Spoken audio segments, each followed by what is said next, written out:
You are listening to the North American Kings podcast, your traditional masculinity training ground. I'm your host, Glenn Kowalski, founder of North American Kings LLC, a leadership development company based in Cincinnati, Ohio. As we all know, the man brand has taken an absolute beating over the past few decades, and it's our mission to change that.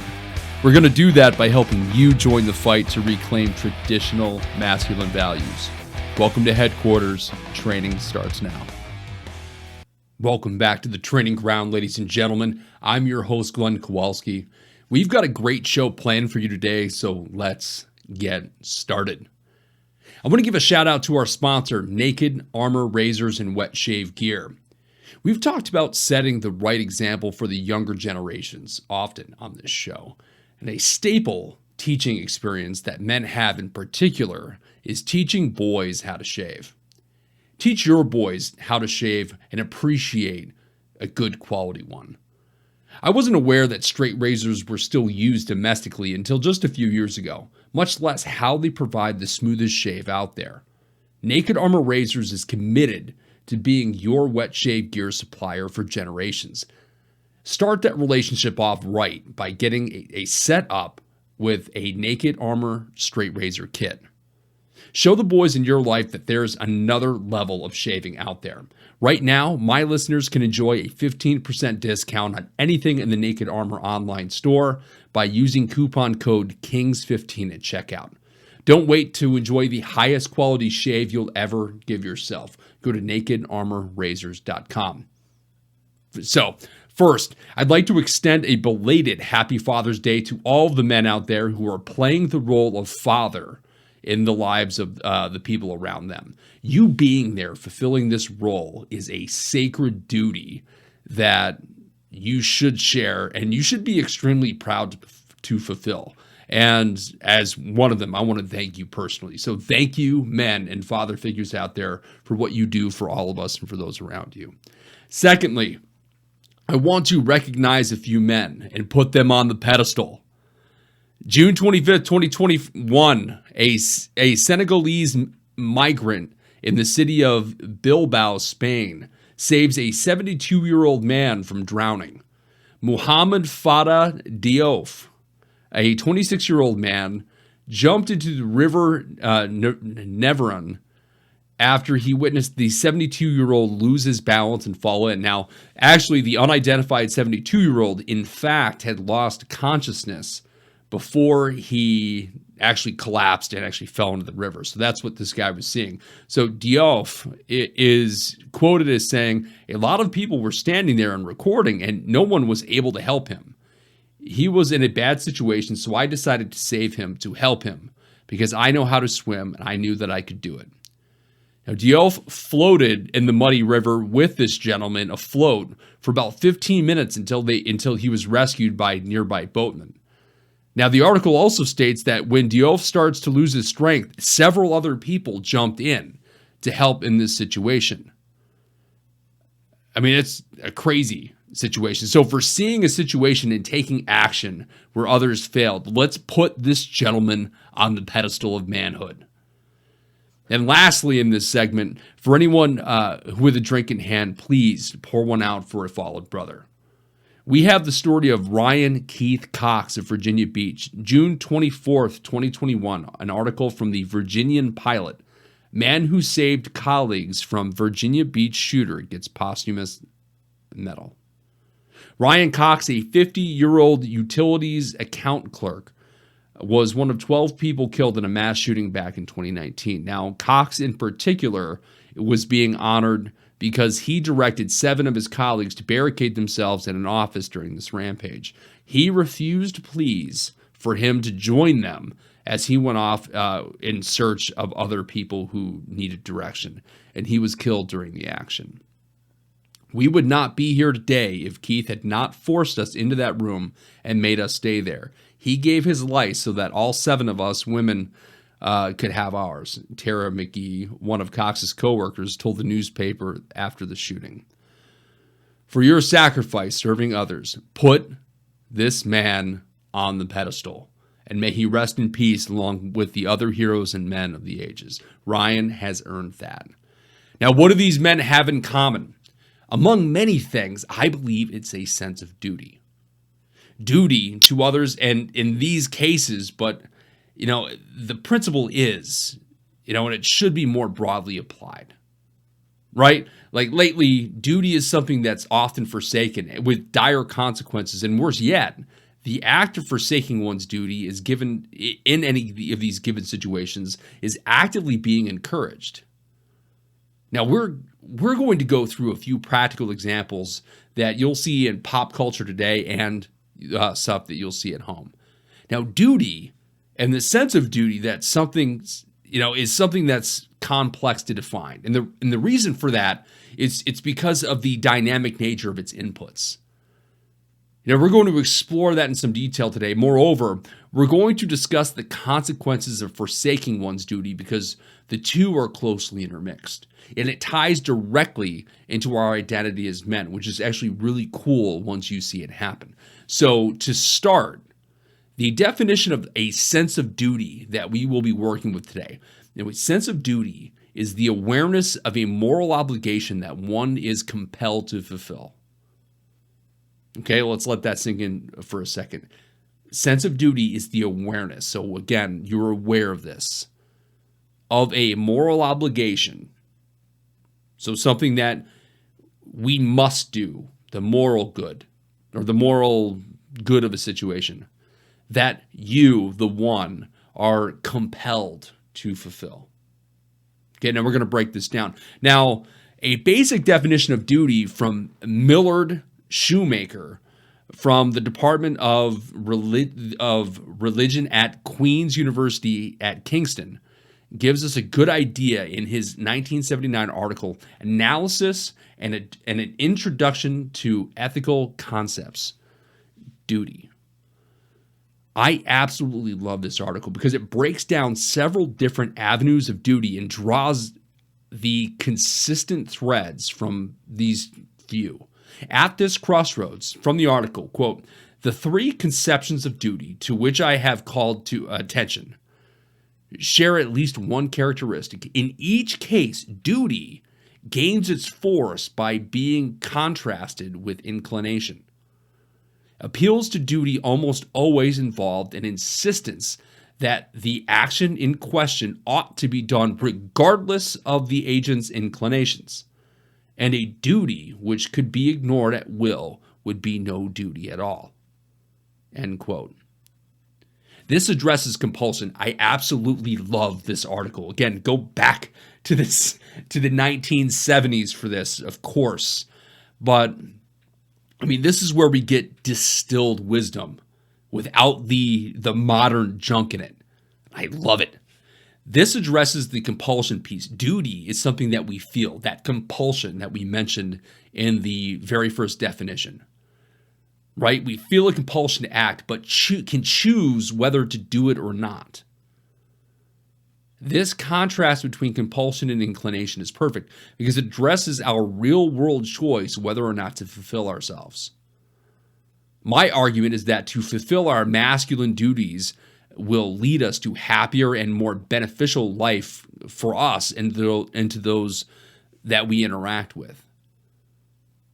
And it could be, and that it also states again that duties that could be ignored are either no duties at all, or we will suffer the consequences when we choose not to fulfill them. And that's really the piece. We can choose. Everybody's got free will. We can pick up a responsibility or choose whether or not to do something at any time. But the fact that duty itself is so important that we can state clearly that if it's a duty, it can't be ignored. And if we do, again, there's that free will piece. We can't just unplug that. If we choose not to fulfill that, there will be consequences for us and for those around us. That's a powerful piece. Another key point of the article is the distinction between the perfect and the imperfect duties. Now, Shoemaker focuses on the imperfect duties because these are the moral quandaries. This is where the road gets a little muddier. Do you really need to fulfill that duty? An imperfect duty is one that comes up where you can decide for yourself how and when to fulfill it. And he warns that this particularly unstable ground, it threatens to dissolve the notion of duties altogether because, in effect, duty could particularly be ignored. Now, we just mentioned that, it's our belief that duties can't be ignored, and when they are, there are dire consequences. But the imperfect duties here, again, is where things get muddy. And this is where we need to make moral discussions for ourselves. So Shoemaker brings up an anthropologist by the name of by Marshall Solins, who theorized about generalized reciprocity. This notion is that most of our rights within a group are generalized rather than specific, and that within this community, we expect to be helped in a similar fashion to how we interact with others. Now, Brother Clark and I have made this a practice over the years, and I'm certain that you have with friends and family also, right? You get lunch this time. You're out with each other. You buy. It's not a big deal. It's cheap, whatever. And in some highly expected but unplanned time later, your friend's going to pick up the tab later. Like Clark's going to get lunch for me in a couple of weeks because 9 times, the odds are I'm gonna have lunch with the guy. And at this point, he'll grab it, I'll grab it, and we'll kind of trade off in this small way, which is in no way guaranteed to be equal. I mean, we might eat at a steakhouse one time, and the next time we see each other, we might be eating at Applebee's. I think those still exist, right? I mean, or whatever, right? We have these situations where it's not a guaranteed give and take, and you have a general sense that. I feel like paying it forward, right? There's a general duty to reciprocate. And we know that we've reached this state because, of our relationship, because that line between whether or not it's repayment or it's reciprocity or whether it's just a gift is kind of blurred. But I do feel a duty to provide for my brother, right? And that's the greater point in this. Now that brings me to this final point of the article. A good case can be made, quote, a good case can be made for believing that the willingness to act in accord with the constraints of duty is the single most important feature of the moral life, and that our first obligation is to seek and accept those various duties which lay a rightful claim upon us. End quote. Now, this is a packed statement that I believe in wholeheartedly. So listen to that again. A good case can be made for believing that the willingness to act in accord with the constraints of duty is the single most important feature of a moral life, and that our first obligation is to seek and accept those various duties which lay a rightful claim upon us. The key point to draw on this is that it's our obligation to actually look for these and seek these duties, and ultimately to accept them. Especially the ones that we feel drawn to. It also distinguishes that certain duties lay a rightful claim upon us. That means some duties are not ours to bear. Some people take on far too much and things fall, and it might not even be us. It might be strictly in our heads, and we'll get to that in just a couple of minutes. Right? I've mentioned before that the men that we naturally gravitate towards have a high tendency to be the guys that assume responsibility rather easily. Now, why is that? Why are we drawn to these guys? Aside from the boldness, the assertiveness, the authority, and the capability that person has that we're attracted to, part of it is a sense of this person's weight, right? And this is where responsibility evolves. A responsible person is someone who's obligated to get a certain thing done, right? That doesn't necessarily mean this person is the model of masculine duty. In fact, this could be just a person with a long laundry list of things to do. I mean, that's factually true. So what's missing? The final point outlined by Shoemaker kind of gives us the answer. A person with a long list of things to get done isn't necessarily someone who holds sway over other people. A leader's word has a sense of weight to it. Someone you want to follow speaks in a way that conveys the weight of their will.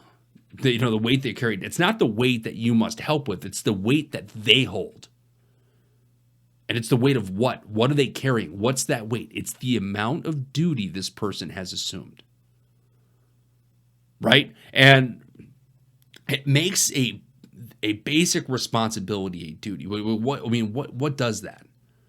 We'll cover some specifics in a moment, but the first piece of it comes from acceptance. Seeking out the responsibilities that we can handle and accepting them in perpetuity makes them evolve into duty. That evolution gives them the weight, and that weight changes you, often for the better. Now, the more genuine duties that you have, the heavier your word will be. And it sounds pretty solemn, doesn't it? But it doesn't. Here's the thing. It doesn't have to be. In fact, the second piece of the acceptance is that once you surrender to duty, it's inevitably easier to hold. Right? I mentioned that the weight that leader carries when that person walks into a room or conveys something to you, the weight that person has. If that person accepts that duty willingly and surrenders to it almost, it becomes easier for that person to lift. And for some reason, they can take on more. Right now, imagine swimming in a vast river that's flowing. Fighting to swim against the current will only tire you. And to what end? Swimming with the current will carry you further with more force and bring you to shore faster and with less effort. Duty functions the exact same way. Now, this past weekend, my father needed help working on my mother's car. The car's stuck at the house in the middle of nowhere. It's hard to get to, and with the car out of commission, it would be a major burden to get the car towed to the shop, especially with the work that was being done. So this has come up a few times, and I'll be honest, sometimes I don't want to help. Okay? This house is a bit out of the way for me. I have kids at home that need attention. I have a wife who wants me here to help, and my kids are developing and taking time away. I work long hours at the day job and all this other stuff. There's a lot of reasons I don't want to do this, right? And car fixes can also take weird turns and extend far beyond the original anticipated timeline, right? And something I'll also admit to this audience is that sometimes I have a physical capability that surpasses that of my father. Now, that was not always the case, let it be known, but it is now. So there's a vulnerability that comes with admitting that you need help, and it's an act of strength to ask for it anyway. In fact, it's masculine to do so, thinking rationally, I need help, and moving beyond the embarrassment of actually needing it is what sets us apart from children and women. Now, the women part of this statement is something that's changing, but forever before this, women had the ability to say, I don't want to do that, and actually get their way without losing a piece of their femininity. It was generally held that men could not do that and retain their masculinity. That's a fact of our culture. Now, this notion that you can't always do what you want is one for adults, gender exclusive. But this is something that I encourage specifically in men because our cultural reality hasn't changed. Right? As progressive as the world wants to make it seem, If you saw a guy, he's like, I just don't want to do that, you would think less of him. And rightly so. So we don't talk about this double standard, but the detriment still lies primarily with men. So addressing our emotional state and choosing the rational path is a hallmark of masculinity. Now, my father breaking through this and asking me to lend a hand is a real-world example that you can find in your own personal interactions.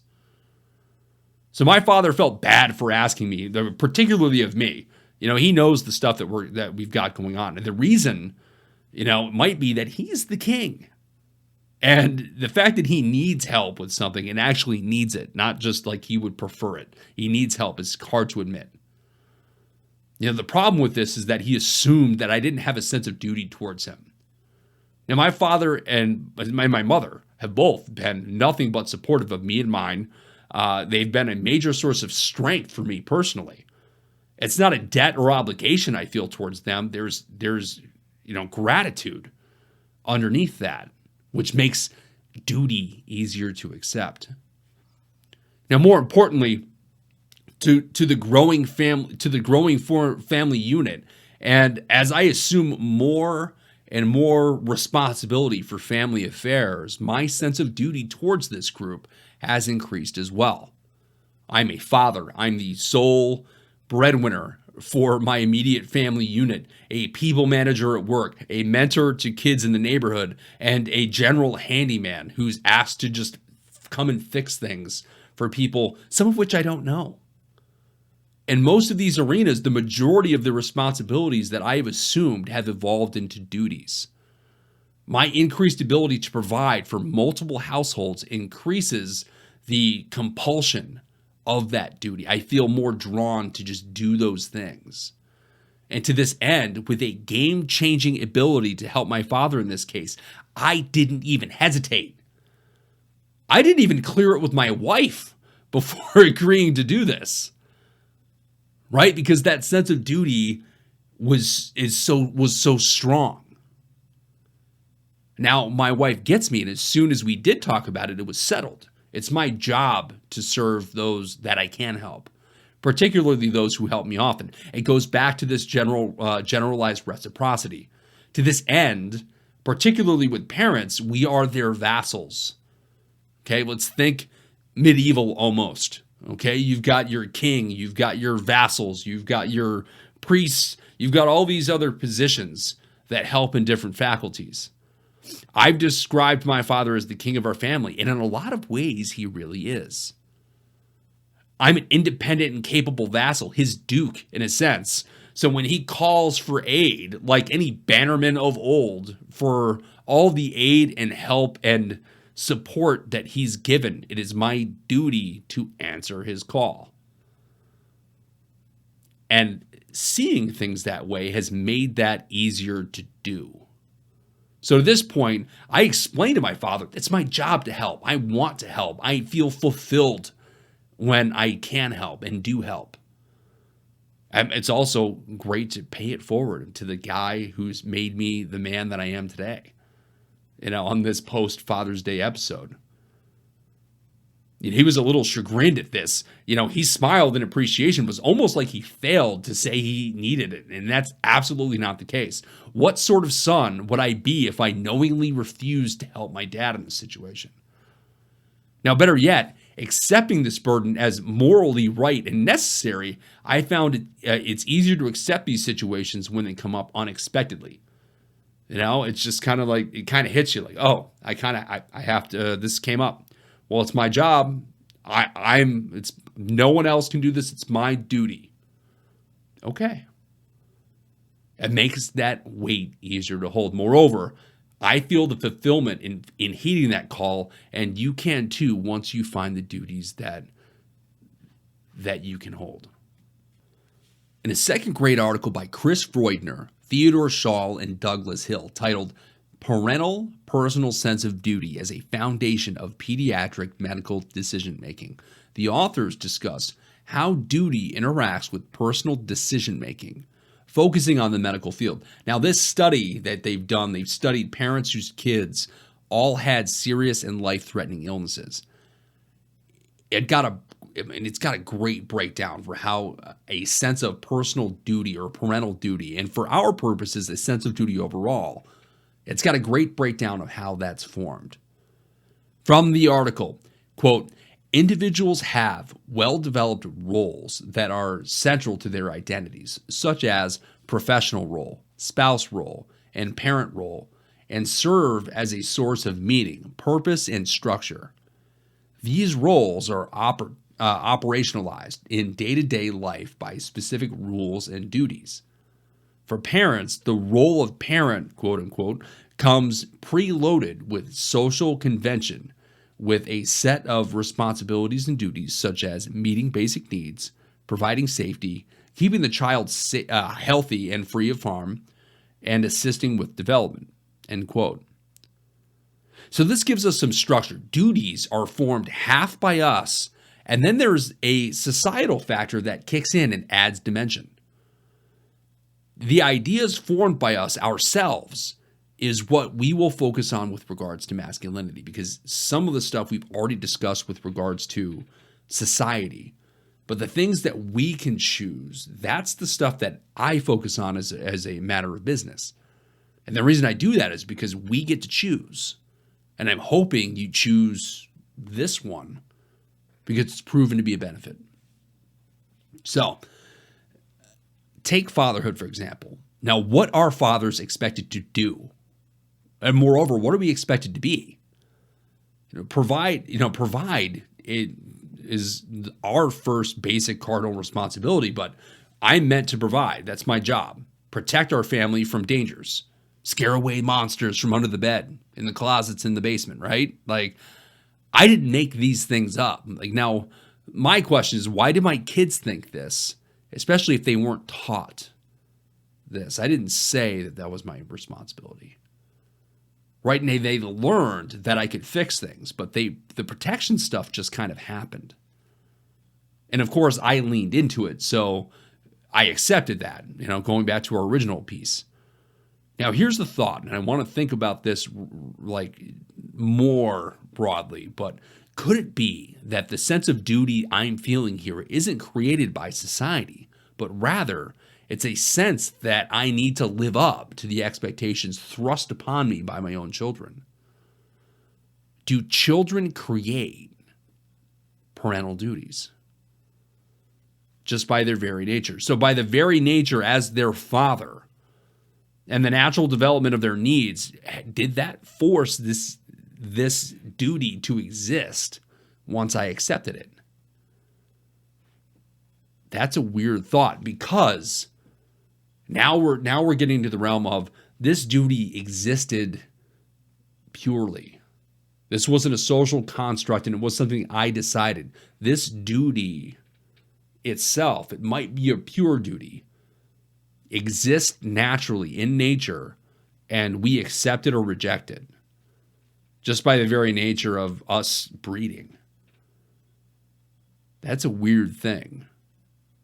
And that gets down to philosophical chicken or the egg stuff, but it also goes to prove just how paramount duties are to our being. And there's something that shouldn't be ignored. So my beliefs in how I fulfill this duty is paramount to the identity that I've created for myself as a man. This is the stuff I want to focus on. You will do this for yourself with time. For those kids who haven't solidified themselves yet, don't worry. This will take years to figure out. I've always had a firm understanding of where I wanted to go, but especially with regards to masculinity, but execution is always the sticking point. I was well into my 20s, before things got going, and detours will take place, and they did for me. And that's not something that you need to feel anxious over. It will come.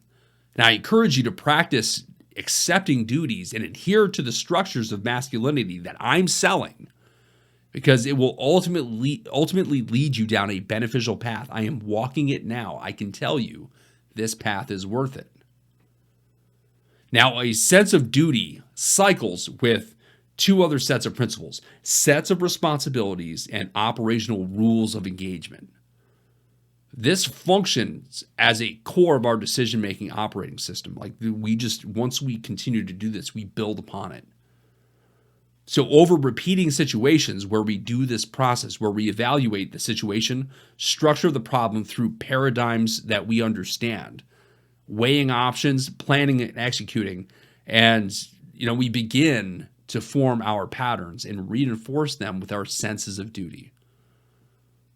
Okay? Now, understand that there are multiple sets of duties, and some of these will conflict, and that's where things get sticky. Now, sets of responsibilities in a given situation may lead us to pick one over the other.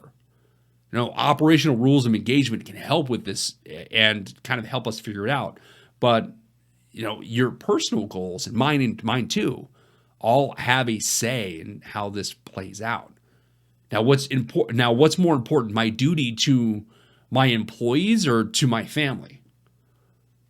What if someone's going to get hurt in the process if I prioritize one thing over the others?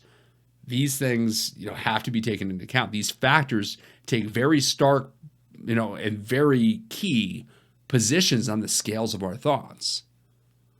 The patterns we find ourselves forming as these situations arise are the reason our collection of duties is such a profound effect on whether or not we feel fulfilled or not, because it's a major component of our personal identity, right? It's that key muscle structure going through our entire, our soul, if you wanted to think of it that way. To deny or even forsake these duties in this way can lead to devastating results.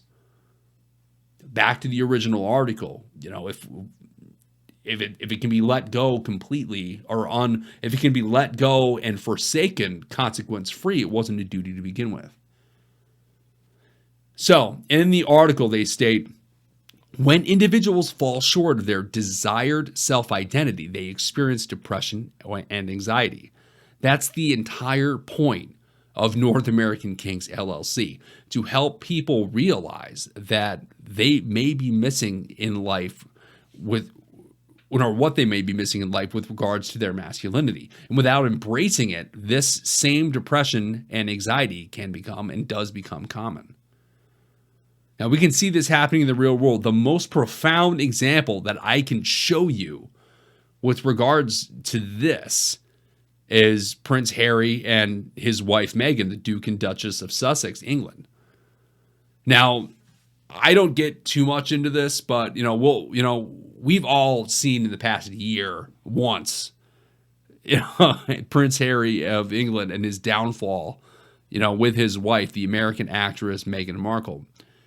I'll be honest with you. I mean, outside of admiring royal tradition, which again is fascinating to me, I don't care too much for this couple.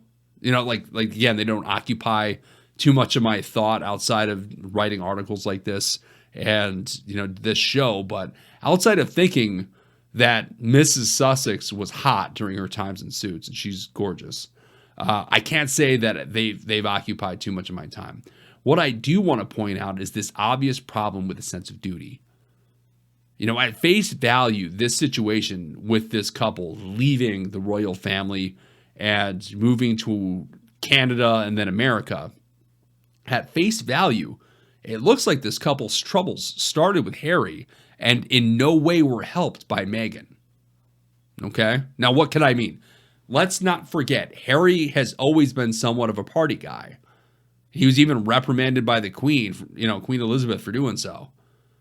No, I think this is the biggest reason for people's distaste of the situation. Right? Unfortunately for this guy, his very birth thrust him into this role. So it may be a fact that he didn't accept these duties ever. And I don't think that that's the case because, at some point, he tried. And he's come a long way as he's grown up, and I've grown up watching him every now and then, but I'll be honest with you, along with fortune and fame, everything positive that comes with being an actual member of the royal family, the price of this is responsibility, duties, things that are required of you in order to maintain the structure of an entire nation. right? And as a head of state rather than just a member of parliament, the British monarchy set cultural direction. Unlike America, where our politicians sort of do both half-heartedly, the British system splits this, and it works for them rather well with regards to culture. Like somebody made the comment that Barack Obama really liked being a head of state rather than, like a go and doer. And whether or not you agree with that, it was different to see how Obama really did focus on a lot of the culture, whether you agree with what he did or not. And the problem with the American system is that guy, whoever it is, changes at minimum every 8 years. Now, with the British system, it's always the same family. So there's a lot of structure there, and there's a lot of stability there until now. Now, a lot of people ask why Britain still has a monarchy, and I can't get into that. But I can say that for the monarchs themselves, there is a surreal amount of duty and weight that comes with the privilege. We talked about the weight of someone's words. They have the collective weight of duty to an entire nation, and lives and the economies and everything is on them in a sense. So the weight is going to be incredible. And I'm not taking away from their experience in that. As cultural standard bearers, it's tough to watch the future king's right-hand man completely forfeit this duty. Right? So older brother's going to be king. Great. And that was always going to be the case. So Prince Harry has had his entire life to wrap his head around that he's going to be an important figure in making sure that everything runs smoothly. Now, I can't say what sort of figure that young men in England hold this Prince Harry as, but it can't be good to see him forsake all this. Another note on the subject, let's recognize that this is a failure on a lot of fronts, but for Harry in particular, we're also seeing him, again, he's got warring duties going on. He's a duty to his wife and spouse versus the duty to his nation and his birthright. I mean, that's a tough one, right? But let's look at through some of the history of this. So Prince Harry, Prince Party Boy, goes dormant for a little while, right? And then stories start popping up about him, being intimate with an American actress. Now, first time I heard that, I'm like, okay, no big deal, no shocker at all. It could have been an actress from some unnamed show that no one's heard of, and people would have thought, makes sense. Hot American actress, no real value, no real avenue, beyond the one show they did, not shocking. It's more Hollywood stuff, whatever. Then the weird stuff starts happening. So even before they were married, stories again start popping up with regards to Meghan's inability to adapt to royal life. And again, we see this in the news, like, who cares? But, between breaks in etiquette and decorum, it seemed that she couldn't really do anything right to please these guys. And that may be a fair assessment of the situation. Again, I'm not going to know. But if Harry had ever felt that he didn't want to be shouldered with the duties of his birthright, now he's got maybe the most important person to him, showing him that she doesn't really consider those duties to be all that important. Unfortunately, those duties are him. Like, he's the guy. It's his, that duty comes with him being here, like on Earth, right? That seems like that should have been known. It wasn't the job, it's him. It's very different from my wife. My wife understands what duty means to me. We just mentioned the more duties you have, the more wrapped up you are. Your identity is in that duty. And my wife does everything that she can to support those, because she's effectively supporting the foundation of the man she married. Her marital foundation, in effect, is ensuring that I remain the same guy that she committed to, if not an improved version of him, right? So supporting someone's sense of duty is incredibly important, and making sure that they develop one is also important as well. So later in this royal saga, Prince Harry, the very next adult in line for the throne behind his male nephews, decides to leave the palace and vacate his position as a senior royal member or whatever. This whole thing stunk to high heavens. Now, what's more, we found out that later, Meghan didn't know what she was going to be expected to do while she was integrating herself to the royal god family. That doesn't make sense. Again, it does not pass the smell test. She said during her Oprah interview that no one trained or prepared her for life as a royal. That is, it's ridiculous, but this is the first time you start to think, did Harry have any influence over this situation? We want to say, but of course he did. He could have taught his American fiancée that his entire setup was about capitalizing on his sense of duty. You can't help but think that she should have gotten 100% on board with the job and family, because again, they're the exact same thing in this situation, before she signed that contract in blood. That's what she did. Did he even try to teach her? And moreover, did she even care to learn? I think those situations could have helped. In interviews with Oprah and all these other things where Meghan has said that she felt that just overwhelmed by the tabloids and everybody making a big deal about things and having to be, prim and proper. What did she think she was getting involved with? Moreover, she's not the most successful actress out there. I'm not knocking her career. I'm just a guy in Cincinnati. But what I can say is that she expected some fanfare, some tabloids, some everything. That was to be expected. You know what? So there's a lot going on here.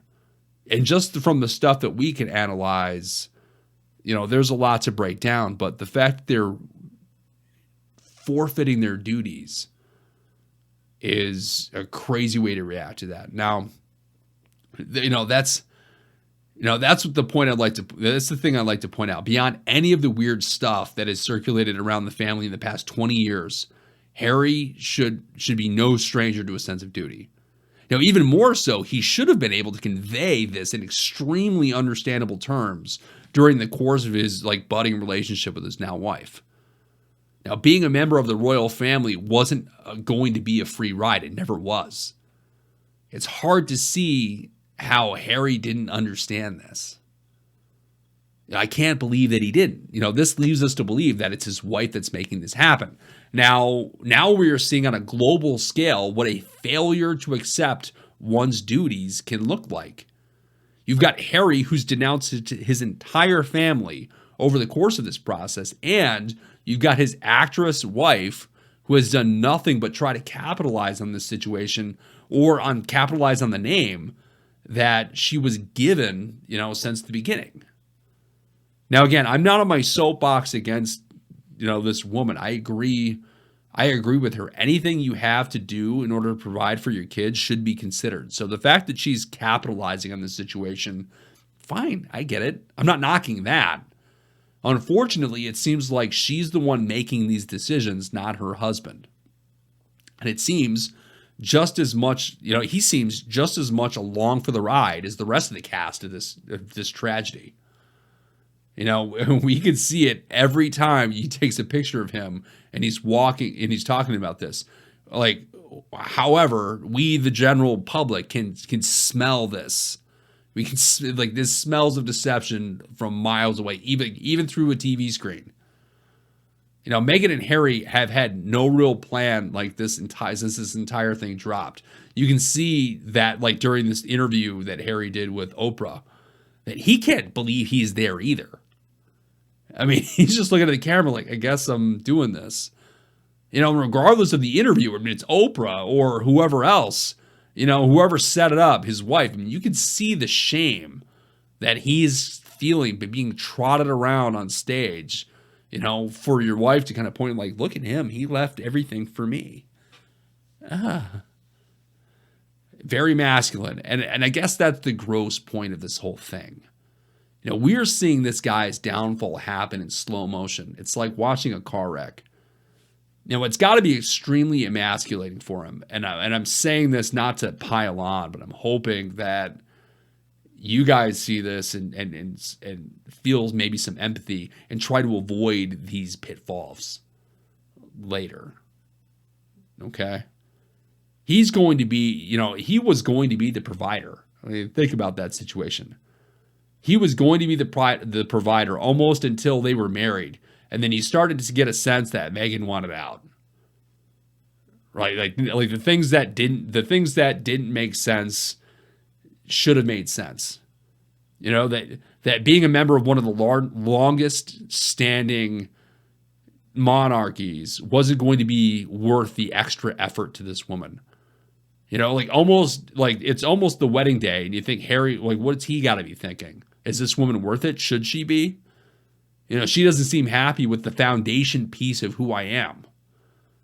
But heck, he might also have been thinking, my older brother's going to be the king, and he's got sons. Like, what responsibility do I really have? So Harry decides very soon after they're married to just give his whole thing up.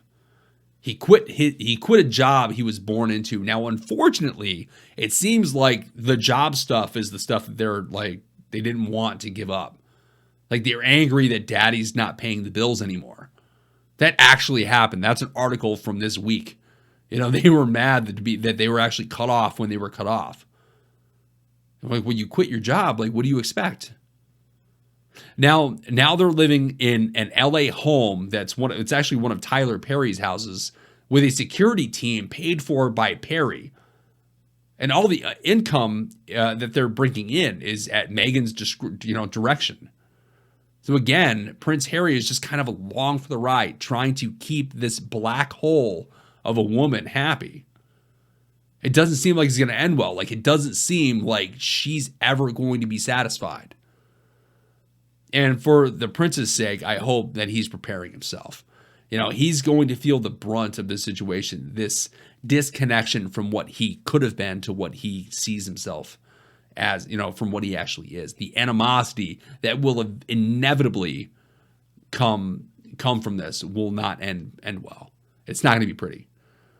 So we need to take heed of this example, even as this royal affair works itself out. Note that this affects everyone. You, me, the president, a prince. These principles apply broadly to everyone, almost universally. And it will ultimately strengthen you if you are able to handle the weight of them. So I want to end with this combination of thoughts. The philosopher Immanuel Kant, that's K-A-N-T if you're looking him up, was instrumental in his views on universal laws of nature. His first formulation is that of universal law. So in effect, it would require that any maxim, and a maxim is an action paired with motivation, be vetted as a universal law of nature. An example, I will lie for personal benefit. Okay, so that's the example. As a moral matter, we have to, how would the world look if everyone adopted this maxim in applicable situations?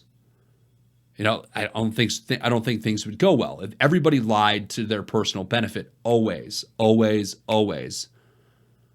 That world doesn't look well. His conclusion is that acting on this should not be permitted in the real world.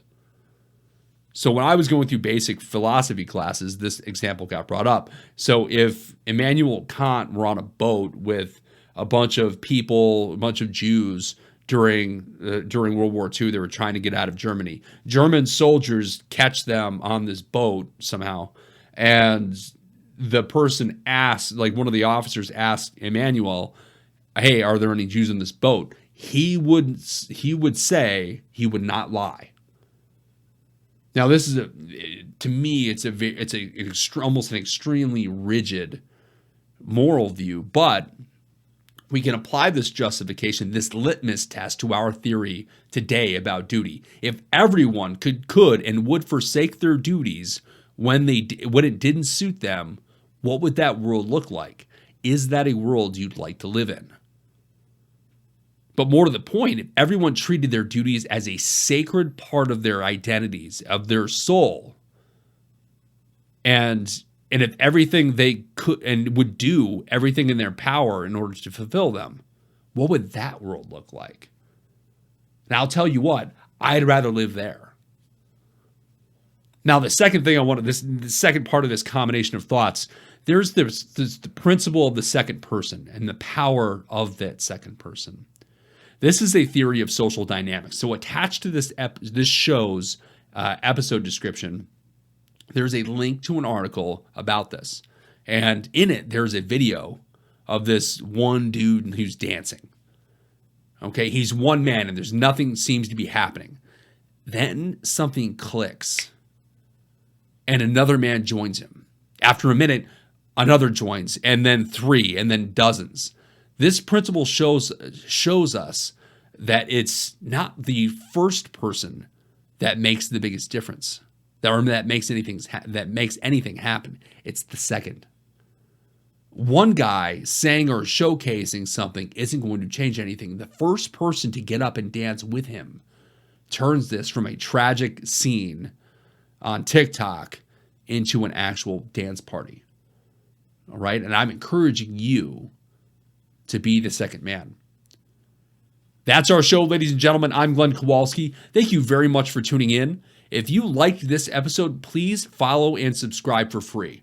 We're on Apple Podcasts, Spotify, Rumble, YouTube, and wherever else you get your content. Good luck out there.